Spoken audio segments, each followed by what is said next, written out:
ونعوذ بالله من شرور أنفسنا ومن سيئات أعمالنا من يهده الله فلا مضل له ومن يضلل فلا هادي له أشهد أن لا إله إلا الله وحده لا شريك له وأشهد أن محمدا عبده ورسوله الذي لا نبي بعده اللهم صل وسلم وبارك على نبينا وحبيبنا ومولانا محمد وعلى آله وصحبه أجمعين.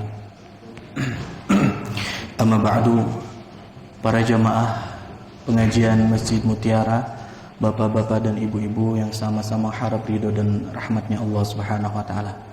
Alhamdulillah, bersyukur kita kepada Allah Subhanahu wa taala sebagai bentuk rasa terima kasih kita atas segala apa yang telah Allah berikan dalam kehidupan kita ini.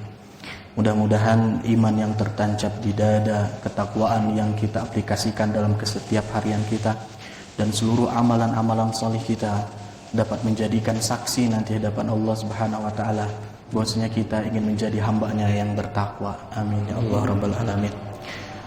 Salawat serta salam mudah-mudahan tercurah limpahkan kepada Nabi Muhammad sallallahu alaihi wasallam sebagai utusan alam, bagi rahmatan lil alamin, sebagai kasih sayang bagi seluruh alam semesta. Bukan hanya kita manusia, bukan hanya kita selaku umat muslim yang mendapatkan rahmat dari datangnya Nabi sallallahu alaihi wasallam, dengan datangnya Nabi seluruh umat manusia, bahkan yang non muslim sekalipun mendapatkan bagaimana kebijaksanaan dan juga keadilan yang telah Rasul sallallahu alaihi wasallam ajarkan dan contohkan dalam kehidupannya. Para jamaah sekalian, insyaallah pada kesempatan kali ini kita akan membahas mengenai salah satu hadis dari Nabi sallallahu alaihi wasallam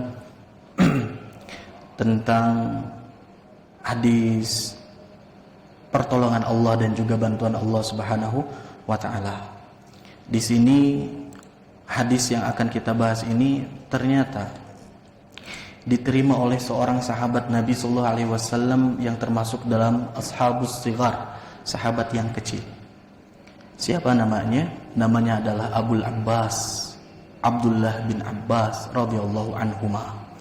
Beliau itu adalah seorang putra dari pamannya Nabi sallallahu alaihi wasallam yang bernama Abbas bin Abdul Muttalib. Putra dari pamannya Nabi, berarti Ibnu Abbas ini adalah misannya Nabi sallallahu alaihi wasallam, sepupunya Nabi sallallahu alaihi wasallam. Yang pada saat itu beliau lahir pada saat Bani Quraisy dan juga suku Arab itu memboikot Nabi sallallahu alaihi wasallam dan juga Bani Hashim, klan dari suku Quraisy secara keseluruhan. Beberapa tahun, ada yang menyebutkan 2 tahun, ada yang menyebutkan sampai dengan 3 tahun. Sebelum hingga akhirnya Nabi sallallahu alaihi wasallam mampu untuk bangkit dan juga berhijrah menuju Yathrib, Madinatun Nabi sallallahu alaihi wasallam. Nah, pada saat diboikot lahirlah seorang putra yang bernama Abdullah.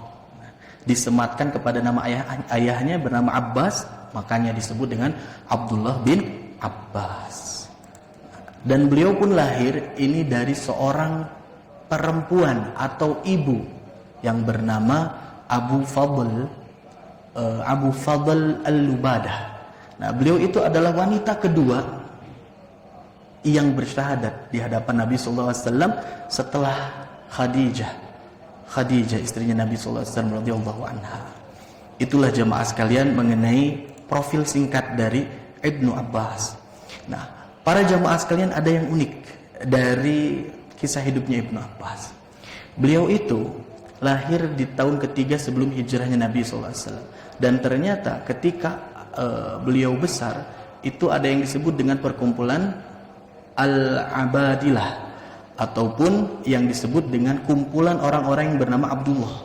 Tapi yang lebih spesialnya apa? Kumpulan yang bernama Abdullah ini adalah sahabat-sahabat yang mereka memiliki keluasan dalam ilmu, kefakihan di dalam agama, kekuatan di dalam menafsirkan, dan juga ilmu mengenai agamanya sangat luas. Di antaranya adalah Abdullah bin Abbas, yang kedua adalah Abdullah bin Umar, yang ketiga adalah Abdullah bin Zubair, yang keempat adalah Abdullah bin Amr. Keempat Abdullah ini itu menjadi panglimanya ulama di antara para sahabat. Sampai-sampai dinyatakan dalam satu riwayat bahwasanya keempat orang sahabat ini ketika datang ke Mekah untuk melakukan penaklukan Mekah yang disebut dengan Fathu Mekah di tahun ke-8 setelah hijrah, itu adalah mereka yang paling kuat memberikan dakwah dan juga membacakan ayat-ayat Al-Quran. Tidak ada satupun ayat di antara Al-Quran yang mereka tidak tahu di mana turunnya. Pasti mereka tahu. Bagaimana sebab turunnya? Pasti mereka tahu. Dan bagaimana kondisi Rasulullah SAW ketika membacakan ayat tersebut. Sangat mengetahui dengan jelas.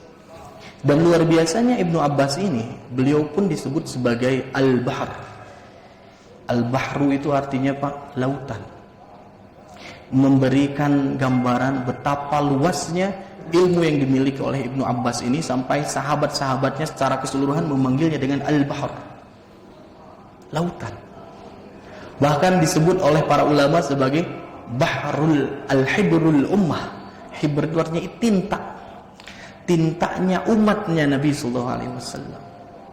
Dan disematkan gelar bagi orang-orang yang menelaah terhadap tafsir itu sebagai Ra'isul Mufassirin, ketuanya, panglimanya, gegedennya mengenai orang-orang yang mampu menafsirkan Al-Quran. Ada satu riwayat yang cukup menegangkan pada saat itu. Nabi SAW di akhir hendak menutup risalah nubuahnya, sebelum Nabi SAW wafat, beberapa tahun sebelumnya ataupun beberapa bulan sebelumnya datang satu wahyu.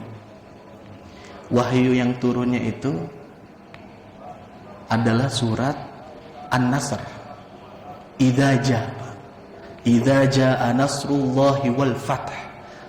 Kata Nabi SAW memberitahukan kepada para sahabatnya, idza jaa, ketika telah datang, nasrullahi, pertolongan Allah, wal fathu, dan juga kemenangan.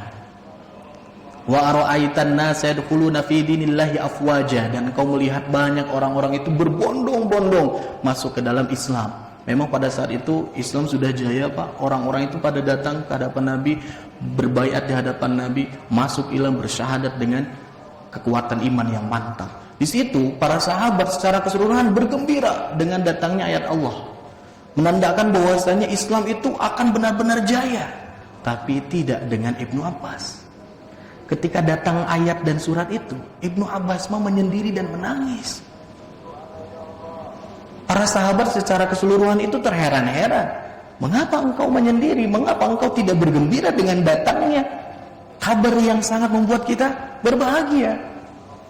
Kata Ibnu Abbas, ketika Islam telah jaya, ketika risalah telah sempurna, tandanya orang yang mendapatkan risalah sebagai utusan Allah pun akan selesai tugasnya.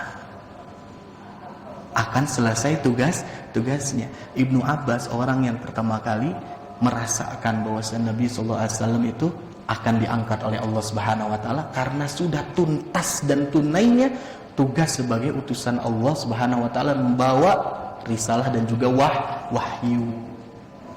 Itu kedalaman dan ketajaman akal yang dimiliki oleh Ibnu Abbas. Dan ketika semenjak Rasulullah SAW wafat di tahun ke-11 Hijrah, ketika beliau berumur 14 ataupun 15 tahun jemaah, dia tidak tinggal diam. Beliau tidak tinggal diam hingga akhirnya senantiasa mengupgrade dan juga menambah kualitas keilmuannya dengan bergumul dan bergabung kepada sahabat-sahabat senior yang dianggap memiliki kapasitas ilmu yang tinggi. Salah satunya siapa? Abu Bakar As-Siddiq, Umar bin Khattab, Zubair bin Awam, Abu Dzar Al-Ghifari.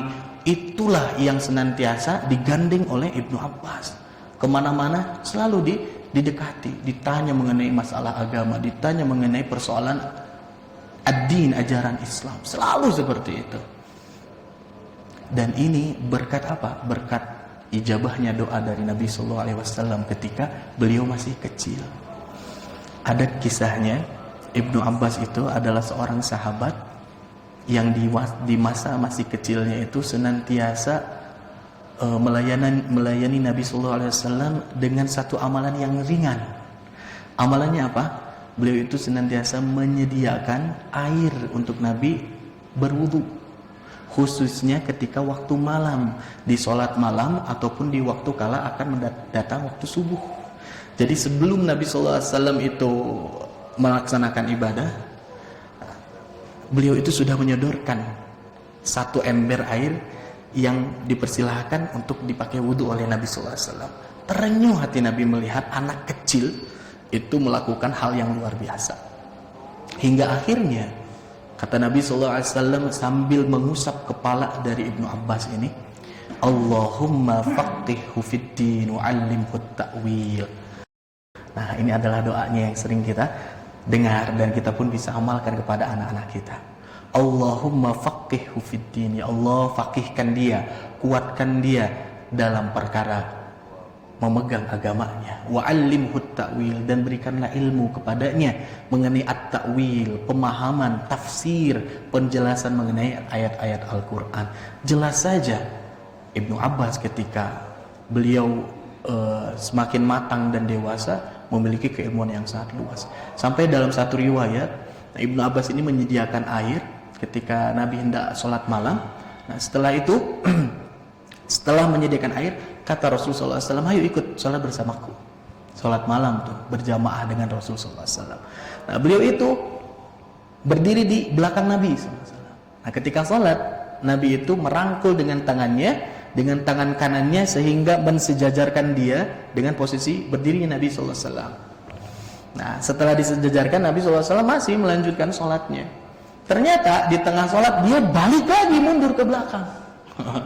Wih deh Pak ke belakang. Setelah itu sholat selesai, ditanya oleh Nabi SAW, ya gulam, wahai anak, kenapa engkau melakukan itu?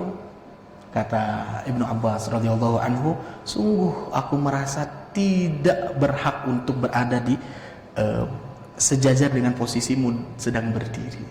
Aku adalah orang yang hina dan engkau adalah orang yang mulia, sehingga aku tidak mau sejajar denganmu. Nah, di situ langsung terenyuh lagi Nabi SAW mengajarkan doa, Allahumma allimhul kitab wal hikmah. Ya Allah, berikanlah dia ilmu mengenai Alkitab, maksudnya adalah Al-Quran, wal hikmah, dan juga ilmu tentang kebijaksanaan di dalam menjalani kehidupannya. Benar saja ketika besar Ibnu Abbas itu sudah menjadi seorang sahabat yang menjadi panutan di antara sahabat yang lain. Sampai-sampai jamaah sekalian, Umar bin Khattab radhiyallahu anhu ketika menjabat sebagai khalifah, beliau itu selalu mendengar perkataan sahabat yang kecil ini. Daripada ucapan dan juga alasan-alasan yang diberikan dalam perkara negara ini, sektenya negara, ketika kebijakan-kebijakan itu muncul dari lisannya Ibnu Abbas, itu pasti dinomor satukan, menjadi prioritas Ibnu Abbas itu. Saking apa kuatnya ilmu, sampai-sampai kata Umar bin Khattab disebutkan ini adalah seorang anak kecil yang sudah tua. Maksudnya apa? Dia posturnya atau usianya kecil, namun pemikirannya sudah matang. Seperti itu jamaah sekalian. Luar biasanya dalam mencari ilmu. Ini adalah salah satu riwayat yang biasa dipakai oleh guru-guru biasanya kalau nyeritain ini ke murid-muridnya, kisahnya Ibnu Abbas. Pada saat itu Ibnu Abbas mengetahui ada seorang sahabat yang memiliki riwayat mengenai hadis Nabi SAW yang belum diketahui oleh dirinya.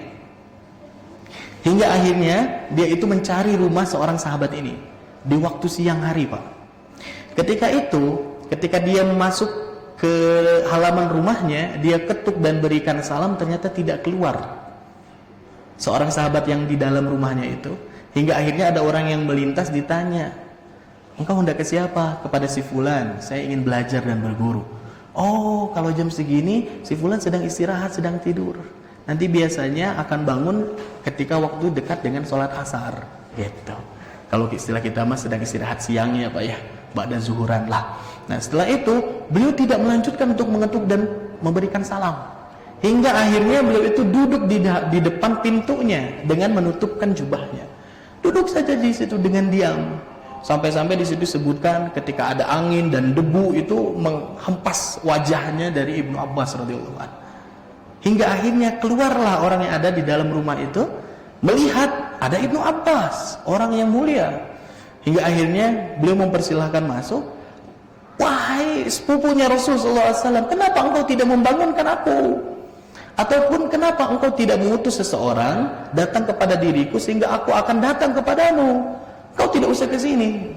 Kata Ibnu Abbas, sungguh aku sedang mencari ilmu, dan ilmu itu tidak datang sendiri, melainkan harus didatangi.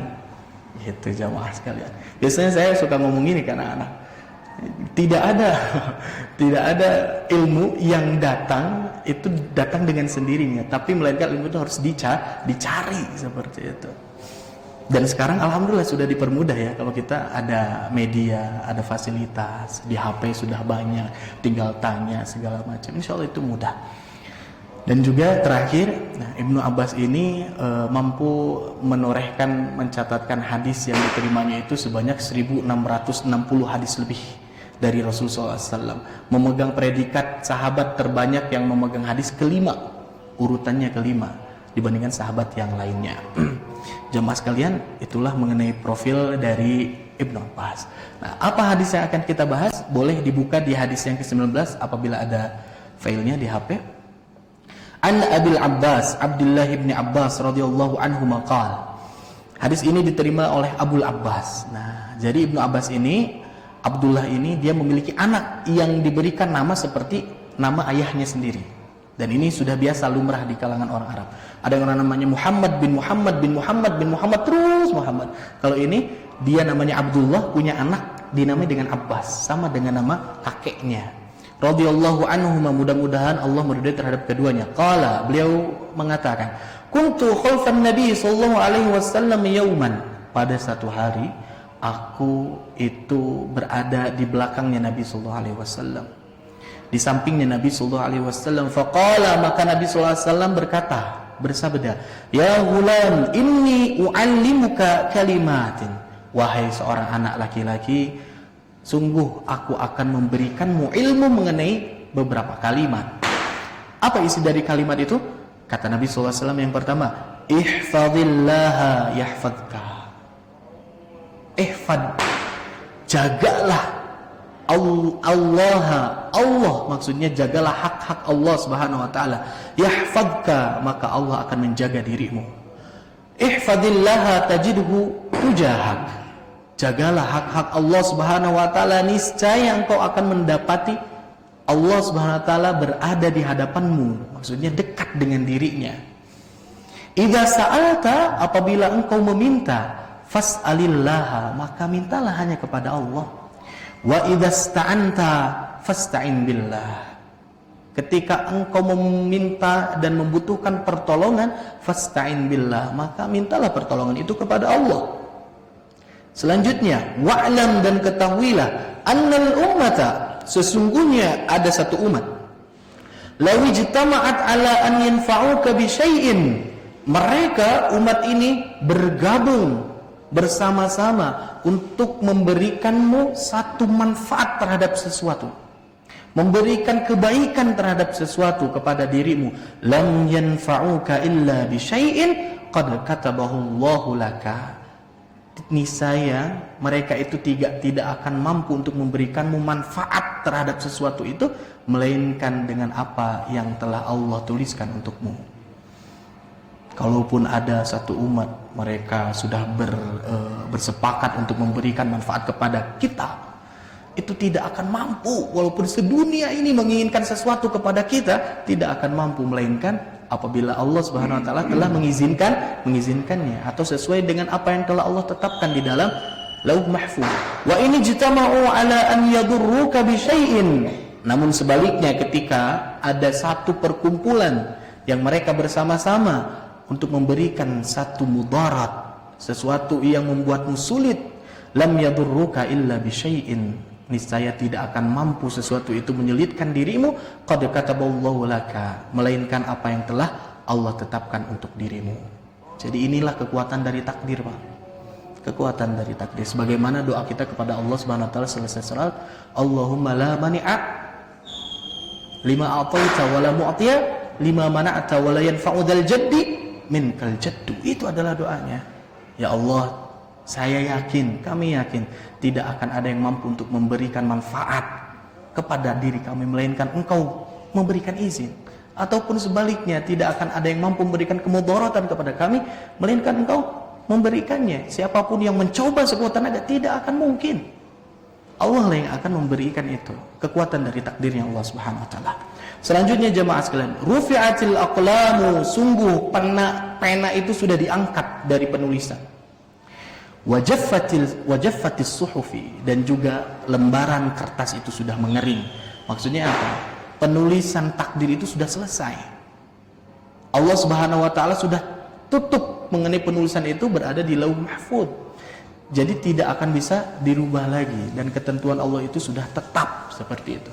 Dan hadis ini diriwayatkan oleh Imam At-Tirmidzi, dan Imam At-Tirmidzi sendiri menyebutkan haditsun hasanun sahih. Hadis ini adalah memiliki kualitas hasan sahih.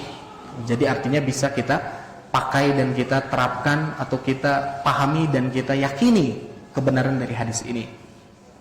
Namun ada juga periwayatan di yang lainnya selain dari periwayatan Imam At-Tirmidzi dengan ungkapan yang sedikit berbeda. Di sini disebutkan ihfadillaha tajidhu amamak. Jagalah Allah dengan segala hak-haknya, tajidhu amamak, maka niscaya engkau akan mendapati Allah di hadapanmu. Ta'arraf ilallahi firraha'i ya'rifka fisyiddati. Kenalilah Allah, dekatilah Allah, yakinilah Allah Subhanahu wa taala dikala waktu roho itu mudah, Pak. Sedang lapang kita. Ya'rifka fisyiddah, maka Allah akan mengingat kita, akan mengenali kita, akan merangkul kita dalam keadaan sulit. Wa'lam annama akhta'aka lam yakun liyusibaka, dan ketahuilah sesuatu yang oleh Allah Subhanahu wa taala tetapkan itu akan luput, tidak akan datang kepada dirimu, maka sesuatu itu pasti tidak akan menimpa diri kita. Namun sebaliknya, wa ma asabak lam yakun liyukhti'aka, dan sesuatu yang menimpa dirimu pasti akan datang dan tidak akan luput dari dirimu. Wa'lam anna an-nasra ma'as sabri, dan ini penutupnya luar biasa. Ketahuilah bahwasanya pertolongan itu ma'as sabri, diiringi dengan as-sabr, kesabaran. Wa annal faraja, dan juga keluangan, kesenangan ma'al karbi, akan diikuti dengan penderitaan, kesulitan, kesedihan. Wa anna ma'al usri yusran, dan pada setiap sesuatu yang sulit itu pasti akan ada kemudahan. Itulah jamaah sekalian, dari hadisnya Nabi SAW memberikan pelajaran kepada sahabat Ibnu Abbas ini. Di sini kita dapat ambil pelajaran yang pertama, al-jaza'u min jinsil amal. Ketika seseorang dia mencurahkan tenaganya untuk dapat menjaga hak-haknya Allah Subhanahu wa taala, maka sejauh mana kekuatan dia dalam menjaga hak Allah, maka sejauh itu pula Allah akan menjaga dirinya. Kalau misalkan kita menyia-nyiakan dalam menjaga hak Allah dalam kehidupan kita, maka Allah pun akan menyia-nyiakan kehidupan kita. Sebagaimana firman Allah Subhanahu wa taala, "Wala takunu kalladzina nasullaha fa ansahum anfusahum." Kata Allah Subhanahu wa taala, janganlah engkau jadi orang-orang yang melupakan Allah. Karena kalau engkau melupakan Allah, Allah akan buat lupa terhadap dirimu. Ataupun di dalam ayat yang lain, Allah Subhanahu wa taala menyebutkan, "Fadhkuruni adzkurkum washkuruli wala takfurun." Kata Allah Subhanahu wa taala, ingatlah kepada diriku, maka aku akan ingat kepada dirimu. Jadi kalau kita sebanyak ingatan kita, zikir kita kepada Allah Subhanahu wa taala, maka Allah pun akan berikan semua apa yang telah kita korbankan untuk Allah Subhanahu wa taala. Namun tentunya pemberian kita dan pemberiannya Allah itu besarannya berbeda sekali, Pak. Besarannya tidak bisa kita samakan. Namun semakin kita kuat dalam menjaga hak Allah, Allah pun akan semakin kuat menjaga diri kita. Dan yang kedua jamaah sekalian, yang dimaksud dengan penjagaan Allah dan Allah akan menjaga kita itu adalah kita menjaga, intinya apa? Menjalankan kewajiban. Menjalankan seluruh apa yang telah diperintahkan, dan juga menahan diri dari segala apa yang telah Allah larang dalam kehidupan kita. Apapun itu, maka tandanya kita sedang menjaga hak-hak Allah Subhanahu wa taala. Yang paling dominan dari penjagaan hak Allah yang pertama adalah tauhid, Pak. Tauhid, mengesahkan Allah Subhanahu wa taala di dalam hati kita. baik dalam beribadahnya, tidak melenceng, kita tidak meminta ke sana ke sini, melainkan hanya minta kepada Allah. Dan yang kedua, dalam beribadahnya pun sama, dan juga dalam rububiyahnya pun sama. Jadi tauhidnya harus dikuatkan. Yang kedua, pangkal dari seluruh ibadah adalah as-sholat. Jangan sampai kita melalaikan sholat. Kalau sholat saja sudah dilalaikan, apalagi amalan-amalan yang lainnya. Kalau orang sudah dia tidak menghiraukan sholat, apalagi dia akan menjaga terhadap saumnya. Tidak mungkin. Kalau sholat saja sudah tinggalkan seperti itu. Jadi itu adalah bentuk dari hak Allah yang harus kita penuhi. Dan juga kalau kita sudah memenuhi hak Allah, maka apa sih bentuk dari penjagaan Allah kepada kita? Yang pertama, Allah Subhanahu wa taala akan jaga dalam urusan-urusan lahiriah kita, dalam urusan duniawi kita. Allah Subhanahu wa taala akan memberikan penjagaan terhadap mata kita agar senantiasa sehat. Mulut kita, pendengaran kita, hati kita, badan kita itu akan senantiasa dijaga oleh Allah Subhanahu wa taala. Jadi lahiriahnya. Bahkan ada seorang ulama yang menyebutkan, dia menyebutnya seperti ini, Pak. Aku adalah orang yang senantiasa menjaga hak Allah Subhanahu wa taala ketika masih muda. Ketika masih kuat dulu, nih badan ini selalu aku jaga untuk menjaga hak Allah Subhanahu wa taala. Menjaga hak Allah Subhanahu wa taala. Dan ketika sudah tua, Allah pun jaga diriku sehingga aku masih bisa sehat. Dan beliau berkata itu pada usia 100 tahun lebih, Pak, kepada murid-muridnya ketika mengajar gitu. Dan juga ada satu riwayat disebutkan, ada seorang ulama yang sudah sepuh sekali, namun ketika berperang dia yang paling gagah, Pak. Bahkan ketika loncat, itu loncatnya lebih tinggi dibandingkan orang-orang yang muda sekalipun. Ya kalau Pak Asep dengan saya mah ya udah pastilah menang Pak Asep loncatnya, dan saya mah badannya gede gitu ya. Gak kuat meloncat gitu ya. Tapi ini mah sudah sepuh gitu ya, tapi masih kuat sekali. Ketika ditanya apa? Aku menjaga diriku untuk senantiasa taat kepada Allah dengan tubuhku ini. Maka Allah berikan penjagaannya kepada tubuhku juga, sehingga aku masih kuat sampai saat ini. Itu, Pak. Jadi jangan takut. Kita insya Allah diberikan penjagaan selama kita menjaga hak Allah Subhanahu wa taala. Dan yang kedua, jamaah sekalian, bentuk penjagaan Allah Subhanahu wa taala itu dalam masalah agama dan juga keimanan. Agama dan juga keimanan. Semakin kuat kita menjaga hak Allah Subhanahu wa taala, maka semakin kuat juga iman yang tertancap di dalam hati kita. Kita tahu bahwasanya keimanan itu bentuknya fluktuatif. Ya, tidak bisa stagnan terus di atas gitu. Keimanan itu kadang turun, kadang juga kita naik seperti itu. Dan juga salah satu indikator yang membuat keimanan bisa naik dan turun itu dengan amal perbuatan. Kalau misalkan banyak amalan-amalan yang solih yang kita kerjakan, akan naik, Pak. Kalau misalkan kita ikut iktikaf ataupun mabit, ya, kan dalam semalam penuh full itu kan benar-benar taqarrub ilallah lah gitu ya. Kadang-kadang di situ iman itu merasa sedang naik-naiknya, sedang tinggi-tingginya gitu. Tapi kalau misalkan kita sedang jauh dari ibadah kepada Allah Subhanahu wa taala, lupa seakan-akan gak ada iman gitu. Melakukan apa saja merasa mudah. Itulah jemaah sekalian. Ada juga seorang yang bercerita kepada saya, Pak, saya pernah kemarin beberapa tahun yang lalu naik haji. Alhamdulillah saya bisa bawa ibu dan ayah saya. Ketika di Mekah, Pak, ketika saya sedang iktikaf di sana, saya senantiasa menjamu dan melayani orang tua saya. Dan saya rasa itu adalah titik tertinggi dan puncak dari keimanan saya. Saya merasa betul bahwasanya ya Allah, saya merasa dekat dengan Allah, merasa dekat dengan orang tua, sudah sangat dalam puncaknya. Dan pada saat itu saya menginginkan saya mati dalam keadaan saya berada di puncak tersebut. Dalam arti ketika sujudnya, ketika ibadahnya di hadapan Ka'bah itu, dia berharap, ya Allah, kalau Engkau mengizinkan, kalau memang sudah dekat waktuku, maka matikanlah aku dalam saat kondisi seperti ini gitu.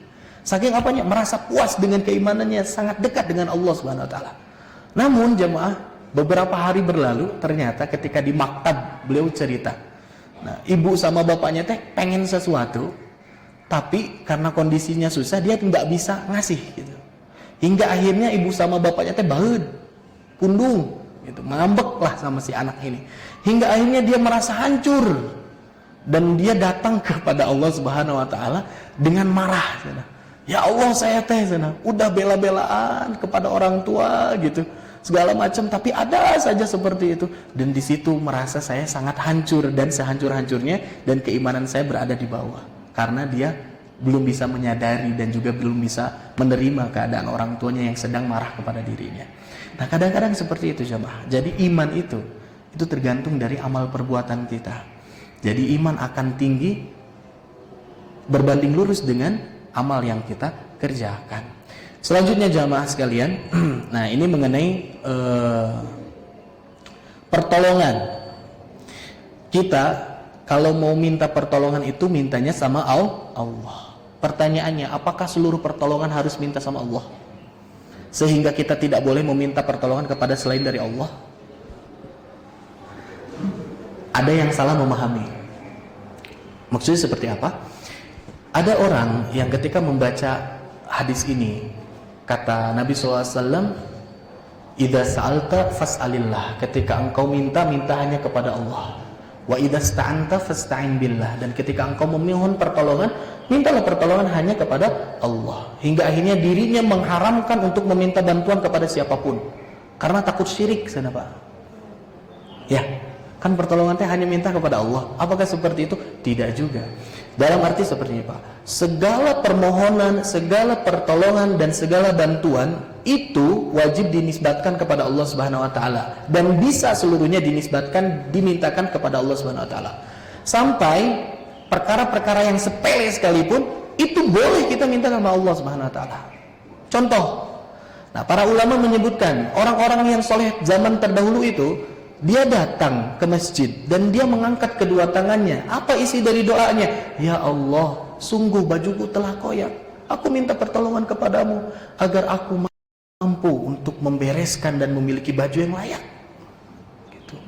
Ya Allah, kunciku hilang. Aku meminta kepadamu agar diberikan petunjuk di mana kunci itu berada. Mintanya itu ketika di luar sholat. Jangan ketika sholat sujud atau sambil berdiri sambil keingetan mengenai kunci. Bukan gitu Pak Imnya. Jadi ketika sudah selesai sholat baru minta sama Allah. Perkara yang sepele minta sama Allah Subhanahu wa taala, nggak apa-apa. Namun para ulama menjelaskan bahwasanya kita pun diperbolehkan untuk meminta bantuan dan pertolongan kepada makhluk, kepada sesama kita, kepada manusia, selama pertolongan itu bukan pertolongan yang dikhususkan bagi Allah Subhanahu wa taala, perkara yang dikhususkan. Contoh perkara yang dikhususkan, contohnya meminta kesembuhan, meminta agar dijauhkan dari bala, meminta agar diberikan manfaat dalam hidup, meminta agar diberikan penjagaan dalam hidup. Itu adalah sesuatu perkara yang khusus harus kita berikan kepada Allah. Gak bisa kita minta, Pak Zainal, tolonglah Pak, hari ini jangan hujan Pak, saya minta sama Bapak. Pasti Pak Zainal juga minta lagi sama Allah ya Pak ya. Tidak bisa Pak Zainal langsung bikin ritual segala macam gitu. Tidak bisa seperti itu. Nah maka meminta itu pada sesuatu yang proporsional. Kepada dokter minta untuk diobati, bukan meminta kesembuhan. Karena dokter pun banyak yang sakit Pak, banyak. Ya kan seperti itu. Nah jadi minta sesuatu yang khusus itu kepada Allah Subhanahu wa taala. Kepada manusia adalah ngayung itu. Meminta kepada manusia sesuai dengan proporsinya. Jadi kita harus menyesuaikan. Bahkan kita pun meminta pertolongan kepada selain manusia Pak. Kepada siapa Pak? Bukan kepada jin. Kepada binatang. Di kampung saya mah kadang-kadang kalau yang nggak punya traktor kan pakainya apa, membacak sawah teh pakainya kerbau. Kan itu kan meminta pertolongan juga, karena kita nggak bisa bajak sawah pakai tangan kita, contohnya seperti itu. Nah itu adalah salah satu permintaan yang diperbolehkan. Kalau mintanya udah sesuatu yang salah itu nggak boleh. Ada kejadian lucunya gini Pak. Ada teman saya, dia itu baru nikah. Dan saya udah nikah punya anak 2 kemarin kan. Nah udah gitu curhat lah sama saya. Pak, Kang nyebutnya gitu. Saya teh banyak urusan di rumah teh, persoalan susah, istri teh cemberut wae, ngambek aja gitu, sedikit-sedikit tersinggung, sensitif segala macam, padahal nggak lagi haid. Kalau lagi menstruasi mah ya saya bisa memaklumi, atau lagi hamil mah yang nggak apa-apalah, hitung-hitung ngidam segala macam. Ini mah tapi biasa-biasa saja, ngambek-ngambek wae. Saya teh langsung berpikir, Pak, mau jawab teh setengah hati, karena di rumah pun saya sedang bermasalah dengan istri. Badai nggak jawab kumaha, abi bikin lucu guntreng sareng istri teh gitu. Nah kadang-kadang orang itu ketika dimintai bantuan itu ya sama seperti orang yang meminta bantuan, dia pun perlu bantuan dari Allah Subhanahu wa Ta'ala. Jadi kalau minta hubungan yang rukun itu mintanya sama Allah. Kita hanya pasti punya tips-tipsnya wungkul. Oh kalau lagi ngambek mah gampang, ajak we kabur mah. Pasiane artosna, nah, sok eta pasti damang uwi teh langsung seri gitu kan. Itu kita pasti cuma ngasih kayak gitu. Karena setiap orang itu mampu untuk membangun rumah, tapi tidak semua orang mampu untuk menciptakan kehangatan di antara keluarganya. Setiap dari kita mungkin bisa untuk memberi jam, tapi tidak bisa membeli waktu. Setiap dari kita pasti bisa membangun satu relasi dan hubungan, tapi tidak bisa menempatkan rasa cinta di dalam hati kita, tidak bisa, Pak. Sampai-sampai ada orang yang solih menyebutkan, ini seorang ulama juga, beliau itu nikah sama seorang perempuan yang tidak disukainya, Pak. Zaman dulu kisah Siti Nurbaya terus ayahnya. Jadi dijodohkanlah orang-orang tuanya. Ternyata dari postur ataupun dari kondisi istrinya itu mungkin bisa disebut kurang cantik lah, hingga akhirnya dia pun kurang sereg hatanya, tapi dakumaha akhirnya nikah menuruti apa keinginan dari orang tuanya. Nah beliau itu menceritakan sudah 40 tahun dari kisah pernikahannya. Aku bersabar dengan pernikahanku. Awalnya aku tidak merasa cinta dengan istriku, wallahi aku tidak cinta kepada dirinya. Namun ketika aku lihat anak-anakku diurus oleh dirinya, dididik oleh dirinya, sehingga anak-anakku tumbuh besar menjadi orang-orang yang soleh dan taat kepada agama, di situ aku merasa bahwasanya benar, ini adalah satu pengorbanan dari kesabaran yang Allah berikan, sehingga hasilnya pun aku terlihat. Jadi sayang Kak istrinya deh Pak. Taknya kalau kita punya istri, sabar saja dulu, insya Allah Allah akan berikan satu kebaikan nanti ke depannya. Mungkin ya ada juga kisahnya seorang laki-lakinya nggak terlalu ganteng Pak, tapi dapat istrinya cantik misalnya.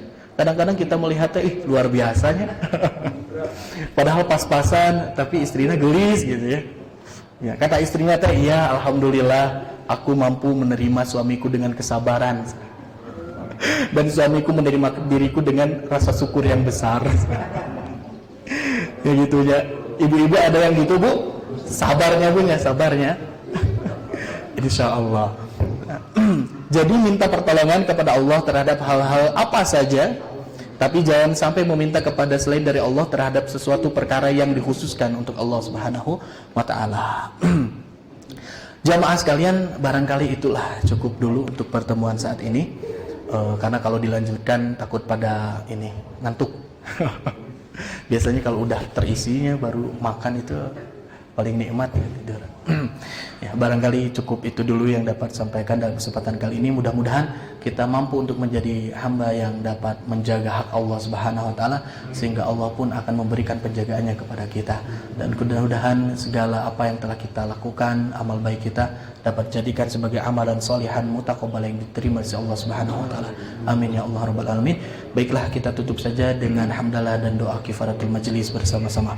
Alhamdulillahirabbil alamin. Subhanakallahumma bihamdika asyhadu an la ilaha illa anta astaghfiruka wa atubu ilaik. Wassalamualaikum warahmatullahi wabarakatuh.